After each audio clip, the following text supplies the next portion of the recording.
पाक चीन मुश्तरका इंसदादी दहशतगर्दी मशकें वॉरियर 9 मशकें 28 नवंबर से 14 दिसंबर तक मुनक्किद की जा रही हैं। 2 हफ्तों पर मुहित मशकों का मकसद इंटर ऑपरेटिबिलिटी और दोनों ममालिक की अफवाज के दरमियान ताउन को फ़रोग देना है। इसी बारे में क्या तफसीलात है मज़ीद जान लेते हैं। नुमाइंदा खुसूसी सलमान आवान हमारे साथ लाइन पर मौजूद हैं। सलमान, आगाह कीजिएगा।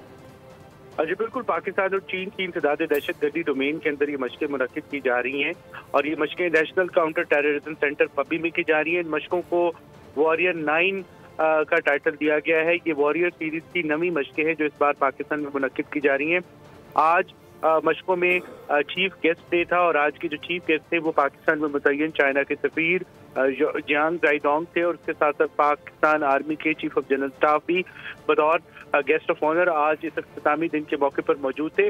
जैसे कि आपने भी बताया कि मशकों का बुनियादी मकसद इंसदाद दहशतगर्दी के हवाले से एक दूसरे के तजर्बात से इस्तेफादा करना और उसके साथ साथ जो दोनों ममालिक की अफवाज नित नए टैक्टिक्स इस्तेमाल कर रही हैं, कॉम्बैट ड्रिल्स जो कि महारत है उनकी, उससे भी दोनों जानिब से इस्तेफादा किया गया और इसके साथ साथ पाकिस्तान और चीन की जो लाजवाब दोस्ती है वो भी इन मशकों के जरिए उसका भरपूर इजहार होता है कि किस तरह से पाकिस्तान और चीन दीगर मैदान की तरह, दीगर शोबों की तरह इंसदाद दहशतगर्दी के शोबे में भी एक दूसरे के साथ भरपूर ताउन कर रहे हैं और ये दोनों मशकें दोनों ममालिक के मुश्तरका अज़्म और ख़ास तौर पर इलाकाई अमन और सलामती को मेंटेन रखने के लिए जो बाहमी कोशिशें हैं, इंटरऑपरेटिबिलिटी है, उसका ख़ास तौर पर इजहार है।